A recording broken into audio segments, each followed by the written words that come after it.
ही जान रहे हैं, हमारे महाराज जी का ही शुरू किया हुआ है कोयलारी मंच, इन्हीं का शुरू किया हुआ और प्रति वर्ष चलता है। आज 40 वर्ष हो गया। उस मंच पर भी हम 3-4 बार जा चुके हैं।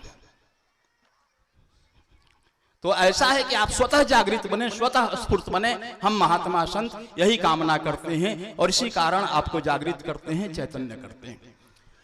अब सनातन को समझने के लिए कुछ और बातों को भी आपको समझना होगा। संक्षिप्त में ही, कम समय में ही आपको समझाने का प्रयास करते हैं। मनुष्य के अनेक पर्यायवाची शब्द हैं। मनुष्य, मानव, मतर्य। सनातन भी मनुष्य का ही एक पर्यायवाची शब्द है। नर भी मनुष्य का ही पर्यायवाची शब्द है। आदमी भी मनुष्य का ही पर्यायवाची शब्द है। आदमी किसको कहते हैं? आदमी से ही शुरू करते हैं। तो आदमी शब्द जो है यह ना हिंदी साहित्य का है ना उर्दू साहित्य का। हिंदी साहित्य का नहीं है और ना ही संस्कृत साहित्य का है। आदमी शब्द जो है यह उर्दू साहित्य का है। आदमी का अर्थ क्या होता है? जो आदम और हव्वा से उत्पन्न हुआ हो, जो आदम और इस ईव से उत्पन्न हुआ वह आदमी है। हम आदम और ईव की संतान नहीं, हम आदम और हव्वा की संतान नहीं, हम मनु और शत्रुपा की संतान हैं। इस कारण हमारे यहाँ मनुष्य शब्द आया, मानव शब्द आया, मतर्य शब्द आया, नर शब्द आया। अब आए नर शब्द की व्याख्या समझ लें। 1-2 शब्दों को समझेंगे तभी सनातन को समझ पाएंगे। नर किसे कहते हैं?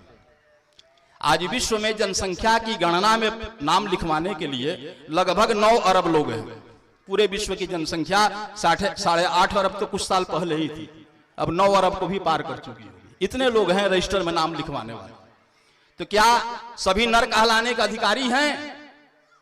निघट्टू में यास्काचार्य लिखते हैं निरुक्त में, नित्यानुष्ठान निरतः सर्व संस्कार संस्कृतः वर्णाश्रम सदाचार संपन्नो इति नर उच्यते।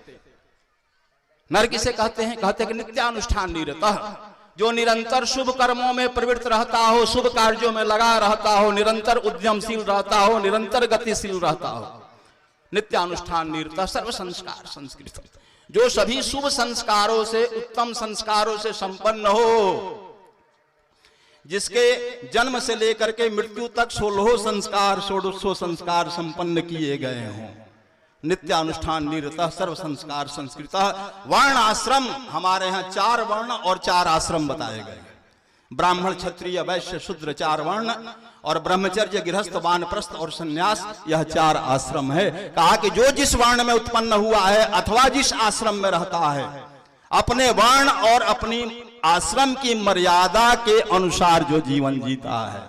नित्यानुष्ठान निरतः सर्व संस्कार संस्कृतः वर्ण आश्रम सदाचार, वर्ण और आश्रम के अनुसार जो सत आचरण सदाचार को धारण करके जो जीवन जीता है वह नर कहलाने का अधिकारी होता है। नित्यानुष्ठान निरतः सर्व संस्कार संस्कृतः वर्ण आश्रम सदाचार संपन्नो इति नर उच्यते। अगर इस कसौटी पर कसा जाए तो कितने लोग नर कहलाने का अधिकारी होंगे? और देखो, संस्कृत भाषा का कोई भी शब्द जो है यह विशिष्ट अर्थ का घोतक होता है। यह नर शब्द किस धातु से बना है? तो यह नृ धातु से बनता है। नर शब्द जो है नृ धातु से बनता है। इसका क्या अर्थ होता है? नय। नय का अर्थ नीति संपन्न, नायक, नेतृत्वकर्ता। किसका नेतृत्वकर्ता, किसका नायक? कहा कि हमारे शरीर में एकादश इंद्रियां हैं, 5 ज्ञानेंद्रिय, 5 कर्मेंद्रिय और 11वां मन।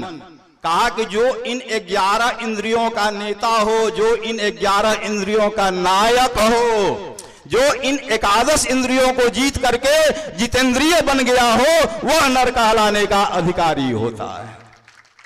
अब इस कसौटी पर कसेंगे तो कितने लोग उतरेंगे? यहां तो एक-एक इंद्रियों के लोग दास बने हुए हैं। एक